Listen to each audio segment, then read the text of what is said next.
all, this is Palak Narang studying MBBS and welcome to my YouTube channel.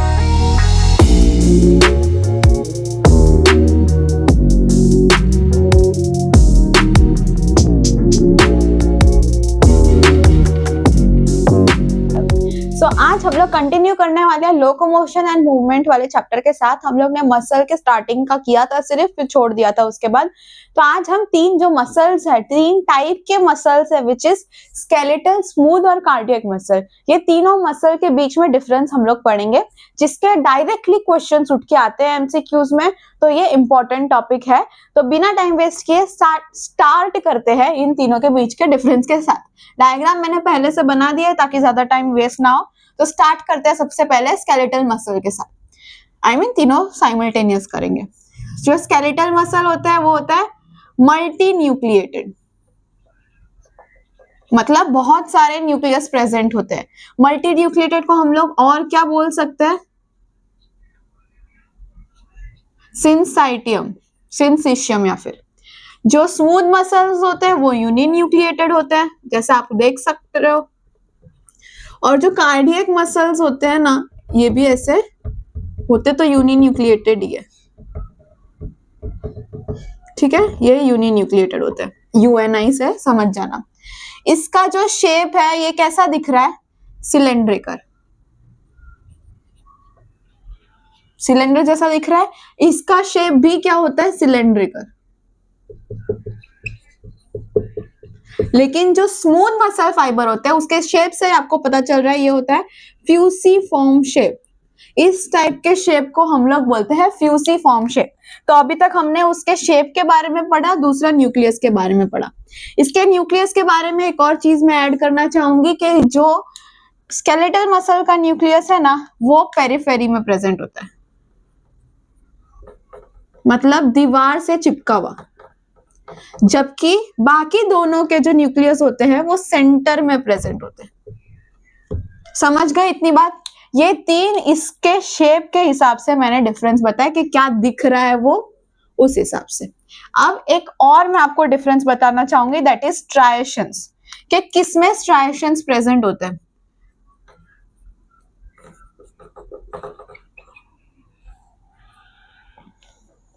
Striations present होते हैं skeletal muscle में, striation present होते हैं cardiac muscle में।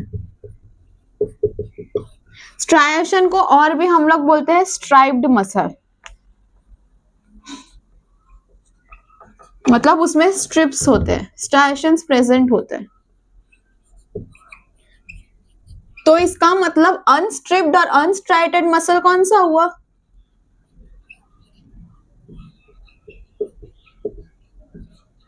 Smooth muscle वाला unstriated हुआ। तो स्ट्राइएशंस बना दो इसमें। ये जो प्रेजेंट है ये इसके स्ट्राइएशंस है। स्ट्राइएशंस का मतलब होता है कि है ना, उसमें लाइट और डार्क बैंड्स जो है वो दिखते हैं माइक्रोस्कोपिकली, तो वो स्ट्राइएशंस प्रेजेंट है।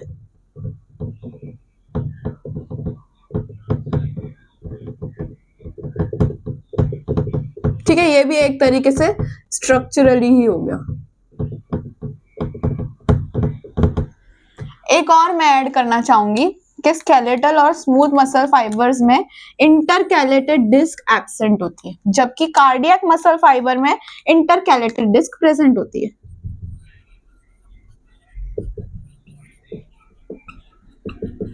क्योंकि इसमें कम्युनिकेशन चाहिए होती है, इन दोनों में एब्सेंट। ये पूरा स्ट्रक्चर के बेस पे हुआ।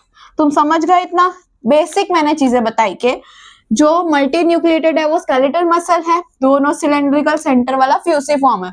उसके अलावा न्यूक्लियस के बारे में एक चीज रह गई थी कि पेरिफेरी में होता है और ये दोनों सेंटर में प्रेजेंट होता है। स्ट्राइएशंस इन दोनों में होते हैं, इसमें नहीं होते हैं। इंटरकैलेटेड डिस्क इसमें होता है। अब क्या पढ़े? अब ये पढ़ते हैं कि स्केलेटल मसल क्या करता है, स्मूथ मसल क्या करता है, कार्डियक मसल क्या करता है। तब आपको आगे की बातें समझ में आएगी कि ये एक्चुअली में कौन सा मसल है। तो स्केलेटल मसल करता है लोकोमोशन एंड मूवमेंट, जो हम चैप्टर पढ़ रहे हैं। मतलब हमारी बॉडी की जो मूवमेंट है, कोई भी स्केलेटल मसल क्या होता है, कोई भी मसल जो आपको ध्यान में आ रहा है, जो दिखता है फोटोज में, वो स्केलेटल मसल मतलब हाथ के जो एक्सटेंसर मसल होता है, फ्लेक्सर मसल होता है, बाइसेप होता है, ट्राइसेप, ये सब स्केलेटल मसल है जिसको हम वॉलेंटरीली मूव कर सकते हैं। इंपॉर्टेंट, ये जो होते हैं ये वॉलेंटरी होते हैं। जो स्केलेटल मसल है उसका फंक्शन है लोकोमोशन एंड मूवमेंट, जो कि एक वॉलेंटरी मसल फाइबर है, यानी हम अपनी मर्जी से मूव कर सकते हैं। मैं हाथ अपनी मर्जी से हिला सकती हूँ, मैं चल अपनी मर्जी से सकती हूँ, तो वो वॉलेंटरी मसल है जो कि स्केलेटल मसल है।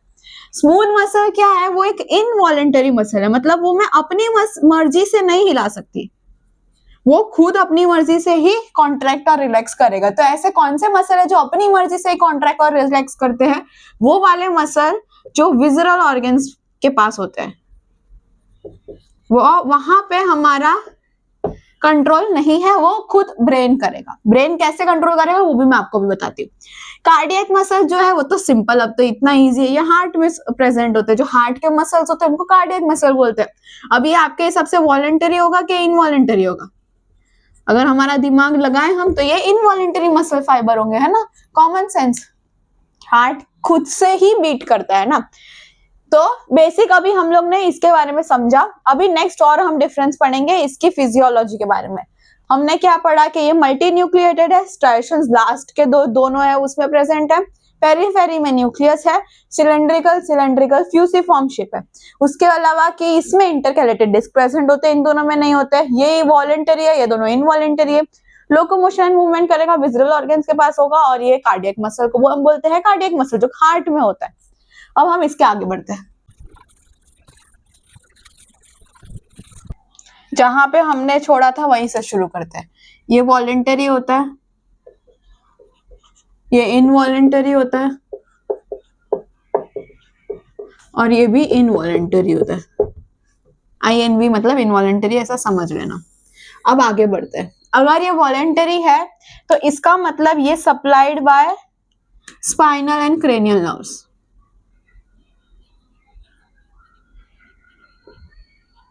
और ये दोनों इनवॉलेंटरी है, इसलिए इसका मतलब है कि ये ANS autonomic nervous system supply करता है इनको। उसके बाद कॉन्ट्रैक्शन की बात करें, चलो कॉन्ट्रैक्शन की बाद में बात करते हैं, पहले ये सुन लो कि स्केलेटल मसल फाइबर जो होते हैं ना, उसके अंदर माइटोकॉन्ड्रिया ज्यादा होता है, मायोग्लोबिन ज्यादा होते हैं, और ब्लड सप्लाई ज्यादा होता है। यही सब चीजें इन दोनों में कम होती है। क्या तीन चीजें? माइटोकॉन्ड्रिया, मायोग्लोबिन और ब्लड सप्लाई। ज्यादा एनर्जी स्केलेटल मसल को चाहिए, ये अपना काम बराबर कर रहे हैं। क्यों? क्योंकि स्केलेटल मसल है ना, उनका कॉन्ट्रैक्शन जो होगा वो क्विक होगा,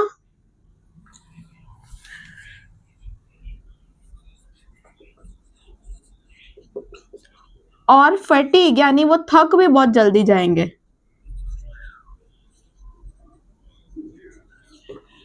फटाफट, जैसे मैं बोलूंगी चलो हाथ ऊपर हो जाएगा, नीचे हो जाएगा। लेकिन फॉर एन एग्जाम्पल, आप एक्सरसाइज करने जा रहे हो, कितनी बार आप बाइसेप्स करोगे? बार बार 10, 15, 20, 25,000 कितनी बार कर सकते हो? तुम थक जाओगे ना। तो इसीलिए जो स्केलेटल मसल्स है वो थक जाते हैं, हमारी तरह होते हैं, वो थक जाते हैं। जो स्मूथ मसल्स होते हैं ना, उसका कॉन्ट्रैक्शन स्लो होता है, और ये हमारे कछुए के जैसा होता है, slow and steady wins the race, slow contraction and does not get fatigue, थकेगा नहीं ये। क्यों? क्योंकि ये हम लोगों के ब्रेन के साथ कनेक्शन में डायरेक्टली, मतलब ANS सिस्टम के थ्रू है। अब जो चीज हम लोगों को मालूम है, हम एज ए ह्यूमन बीइंग हर चीज में थक जाते हैं, तो हम लोग एज ए ह्यूमन बीइंग हमारे कंट्रोल में सिर्फ स्केलेटल मसल फाइबर है, तो वही जो हमारे कंट्रोल में है वही मसल थक जाते हैं। जबकि स्मूथ मसल फाइबर और कार्डियक मसल फाइबर हमारे कंट्रोल में नहीं है, वो इनवॉलेंटरी है, इसलिए वो कभी भी नहीं थकते। जो हार्ट के मसल्स होते हैं, कार्डियक मसल, वो तो रिदमिक कॉन्ट्रैक्शन करते हैं। रिदमिक कॉन्ट्रैक्शन मतलब क्या? कि कंटिन्यूअसली सेम टाइम पे, मतलब जैसे हर एक मिनट में 70 बीट्स 80 बीट्स हो रही है, तो उतनी ही बीट्स होगी, वो रिदम में ही चलेगा, एक एक एक ऐसे बीट्स करता रहेगा, तो वो कॉन्ट्रैक्शन हर टाइम पे रिदम में ही होगा। Plus it will never get fitting, कभी भी थकेगा नहीं। अगर आपके हार्ट मसल थक गए इसका मतलब आप गए। तो इसके लिए जो ये है ये इनवॉलेंटरी कंट्रोल के अंदर है। सोचो अगर हमारा ये हार्ट वॉलेंटरी कंट्रोल में होगा तो हम उसको बराबर से बीट भी नहीं करवा पाएंगे, उतने में ही थक जाएंगे। ठीक है, तो क्या है ये कॉन्ट्रैक्शन फटाफट होगी लेकिन जल्दी थक जाएगा, स्लो कॉन्ट्रैक्शन होगी थकेगा नहीं, ये रिदमिक कॉन्ट्रैक्शन होगी और कभी भी जिंदगी में नहीं थकेगा। वॉलेंटरी है तो ये स्पाइनल और क्रेनियल नर्व्स के साथ सप्लाइड होगा, ये दोनों इनवॉलेंटरी है तो ऑटोनॉमिक नर्वस सिस्टम सप्लाई करेंगे। इसमें तीन चीजें ज्यादा होती है, माइटोकॉन्ड्रिया, मायोग्लोबिन और ब्लड सप्लाई, और इन दोनों में वही तीन चीजें जो है वो कम होती है। ठीक है, एक और बात मैं बताना चाहूंगी दैट इज चलो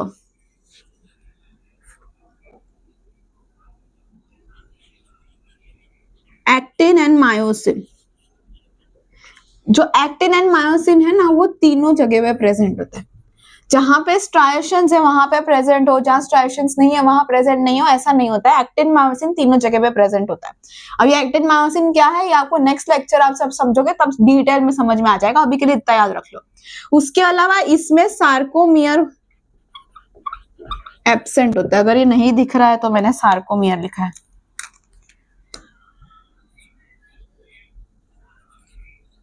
सार्कोमियर क्या होता है, सेल मेम्ब्रेन होती है मसल फाइबर की, तो वो जो है वो एब्सेंट है इन स्मूथ मसल। डन। अभी लास्ट सिर्फ 2 पॉइंट्स मैं बोलूंगी, एक है कैल्शियम बाइंडिंग मसल। ठीक है, जगह नहीं है थोड़ा एडजस्ट करना पड़ेगा। और दूसरा है रेगुलेटरी प्रोटीन। तीनों में कैल्शियम बाइंडिंग मसल कौन कौन से होता है, स्मूथ मसल में होता है कैल्मोड्यूलिन, सिर्फ याद रख लो। बाकी दोनों में होता है ट्रोपोनिन, इसमें भी ट्रोपोनिन। रेगुलेटरी प्रोटीन इसमें अगेन कैल्मोड्यूलिन स्मूथ मसल में, इसमें ट्रोपोनिन और ट्रोपोमायोसिन। ट्रोपोनिन ट्रोपोमायोसिन क्या होता है वो भी मैं आपको नेक्स्ट लेक्चर में बताऊंगी, इसमें सिर्फ याद रख लो। इसमें भी सेम ट्रोपोनिन और ट्रोपोमायोसिन। ठीक है, इतना ये एक पॉइंट है जो आपको याद करना है, बस इतना मैं आपको बताना चाहूंगी डिफरेंस इन तीनों मसल में। एक बार चेक कर लेते हैं अगर कुछ रह गया हो तो। हाँ, एक चीज रह गई है कि ये जो है ये बंडल्स में प्रेजेंट होते हैं। जो स्मूथ मसल है वो सिंगल भी हो सकते हैं, शीट में भी हो सकते हैं और बंडल में भी हो सकते हैं, और पेन भी नहीं चल सकता है। और cardiac muscle 3D network form करते हैं। बस ये एक पॉइंट रह गया था, बाकी सब कवर्ड है। चलो इसको लिख लो, आगे बढ़ते हैं।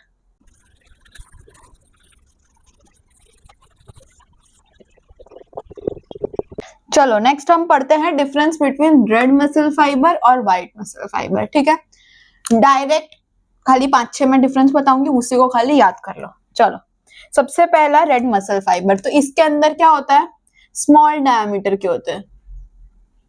जो मैं रेड मसल फाइबर में लिखूंगी उसका एग्जैक्ट ऑपोजिट होगा व्हाइट मसल फाइबर में। इसमें अगर स्मॉल डायमीटर है तो इसमें क्या होगा, large diameter. Simple, done, very good. दूसरा पॉइंट है माइटोकॉन्ड्रिया के बारे में। तो रेड मसल के अंदर माइटोकॉन्ड्रिया ज्यादा होता है, अगर इसमें ज्यादा होगा तो इसमें क्या होगा, माइटोकॉन्ड्रिया कम होगा। माइटोकॉन्ड्रिया ज्यादा तो ब्लड कैपिलरीज भी ज्यादा, मतलब ज्यादा सप्लाई है इसके पास ब्लड का।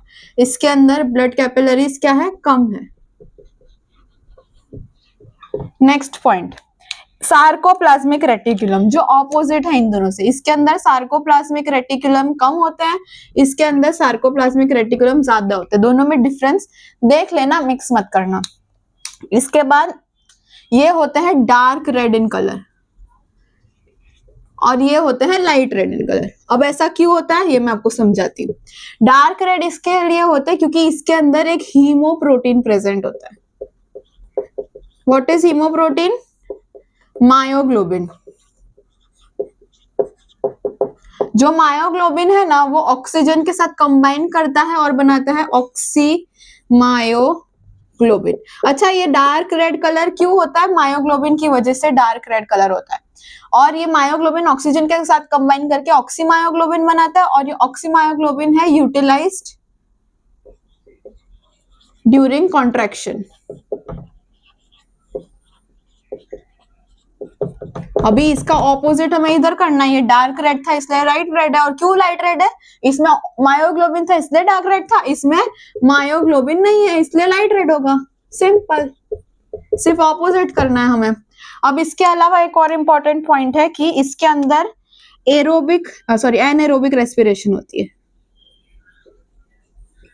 एनारोबिक रेस्पिरेशन होती है, इसका मतलब इसके अंदर लैक्टिक एसिड की प्रोडक्शन नहीं होगी। एरोबिक रेस्पिरेशन में नहीं होती है, सॉरी लैक्टिक एसिड की प्रोडक्शन नहीं होगी, और इसमें एनारोबिक रेस्पिरेशन होती है। तो इसका मतलब इसमें लैक्टिक एसिड बनेगा। समझे इतना? जो रेड मसल है वो स्लो कॉन्ट्रैक्शन करेगा, धीरे से कॉन्ट्रैक्शन करेगा और लॉन्ग पीरियड के लिए करेगा। मतलब स्लो कॉन्ट्रैक्शन ज्यादा देर तक रहेगा। ये फास्ट कॉन्ट्रैक्शन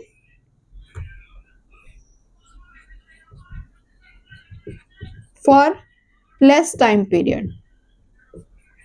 अगेन हमने इसका एग्जैक्टली ऑपोजिट किया। और लास्ट चीज जो मैं आपको बताना चाहूंगी कि ये कहाँ पे होते हैं? Extensor muscle of human. Extensor muscle जो एक्सटेंशन करते हैं, ये फ्लेक्शन होता है, ये एक्सटेंशन होता है। वैसे पैर का ऑपोजिट, अगर हम ऊपर लेके जाए तो एक्सटेंशन, यहाँ अगर फोल्ड करे तो फ्लेक्शन। उसके अलावा ये चले तो लिखते हैं आई बॉल मसल्स। ठीक है, इतना खाली याद रख लो, सिंपल है। रेड मसल फाइबर का छोटा डायमीटर, तो इसका क्या होगा? बड़ा डायमीटर। इसके अंदर माइटोकॉन्ड्रिया ब्लड कैपिलरी ज्यादा, तो इसके अंदर कम। इसके अंदर सार्कोप्लाज्मिक रेटिकुलम ज्यादा और इसके अंदर कम। ये एक चीज है जो अपोजिट है। उसके अलावा ये डार्क रेड है, ये इंपॉर्टेंट है। ये लाइट रेड है। और क्यों ऐसा है? मायोग्लोबिन की प्रेजेंस की वजह से ये डार्क रेड है, जो ऑक्सीजन के साथ कंबाइन करके ऑक्सी मायोग्लोबिन बनाता है, जो कॉन्ट्रैक्शन के लिए यूटिलाइज करता है वो ऑक्सी मायोग्लोबिन। अभी ऑक्सीजन है तो इससे तो हमें ये समझ में आ जाता है ना कि एरोबिक रेस्पिरेशन करेगा। तो यानी एरोबिक रेस्पिरेशन में क्या नहीं बनता है?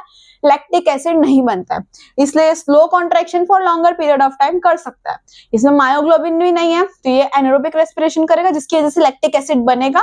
तो ये fast contraction for less period of time करता है।